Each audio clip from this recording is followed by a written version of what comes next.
Yes, these are 5 unusual vehicles at the Denver Auto Show. That's not one of them. That is a mobility vehicle that would be perfect for Roman and his walker. What we're going to show you next are 5 unusual vehicles that are featured at the 2014 Denver Auto Show, and it's coming right up.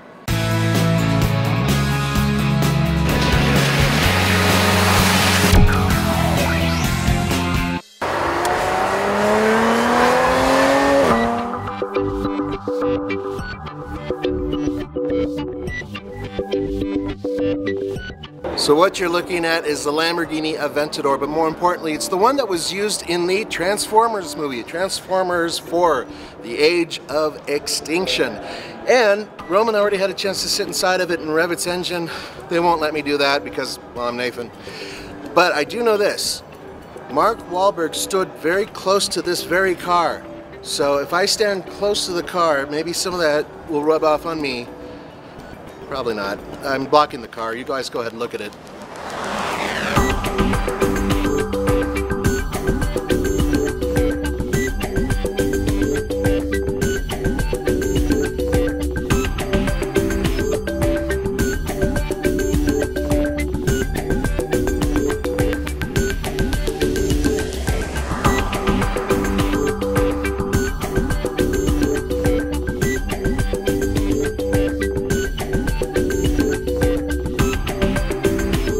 One of the unusual things about being at a show like this is sometimes you get to these cars, these amazing looking cars you've never seen before, and nobody's there to tell you about them, and they don't have a plaque to tell you about them. So this is what I think this is. A 1970 or 71 Mercury Cyclone, and this one is the spoiler, which literally meant it came with a spoiler. The thing is, despite not having any information on it, it's gorgeous. It looks amazing, and I can't remember the last time I've seen one of these in the public, so pretty awesome car.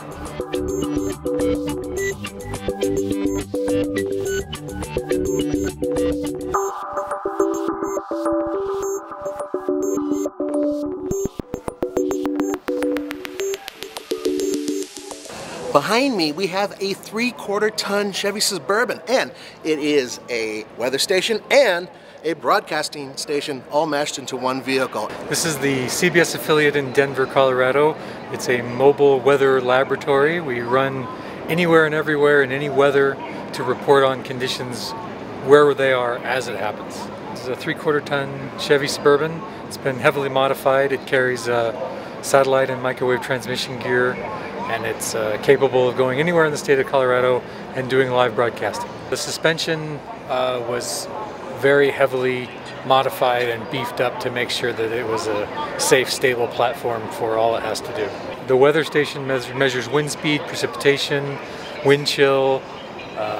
We've been in wind gusts up to 70 miles an hour, approaching 70 miles an hour. Wind chill factors at 50 below zero. And we know all that because of the instrumentation on the vehicle. This is a mixture of microwave and satellite transmission gear.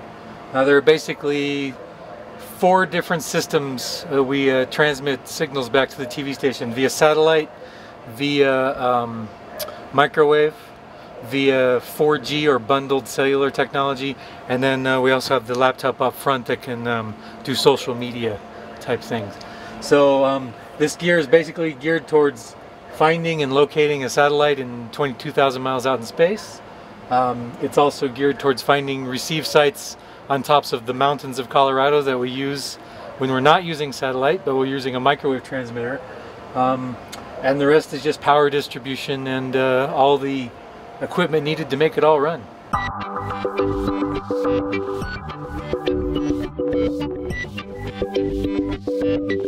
So this is kind of a surprise truck. I didn't expect to see this, and the reason why? It has a 6.6 liter turbo diesel under the hood, which is pretty damn impressive right there. But there's no information about this truck either. But if you know anything about this truck, let us know.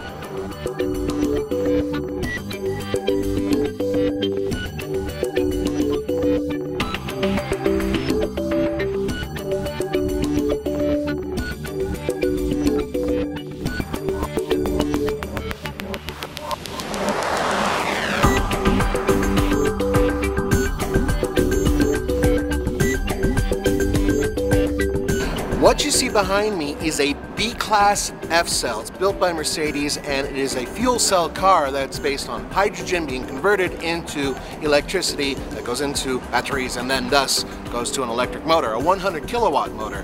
This has a range of 400 kilometers, which actually it's not too terribly bad. What I like about it is the fact that we're finally seeing a B-Class in the United States. I once drove a B-Class in Europe and I loved it. So maybe this is the first step to getting one in the United States. Either way, it's clean. The only byproduct is water. Blah, blah, blah, blah, blah, blah, blah. It's a decent car.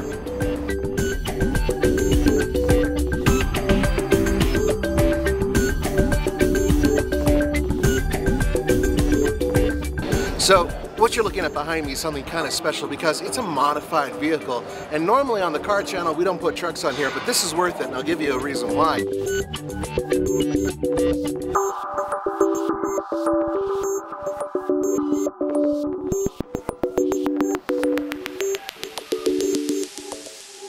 Aside from being highly modified, jacked up, big tires, big shocks and everything else, it has a Magnuson 510 horsepower supercharged engine under the hood.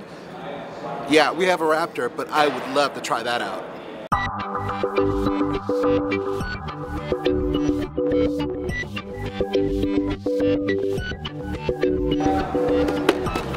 Man, I'll tell you, these vehicles are actually featured from High Plains Raceway, which is right here in Colorado. Pretty cool. As for the vehicles we featured, believe me, they're not the vehicles that we would necessarily take home, although that Aventador looked very good. These are vehicles that we find unique to Colorado, or unique at least to this show. For the Fast Lane Car, this is Nathan Adlin. Don't forget to go to tflcar.com for news, views, and reviews. Ciao.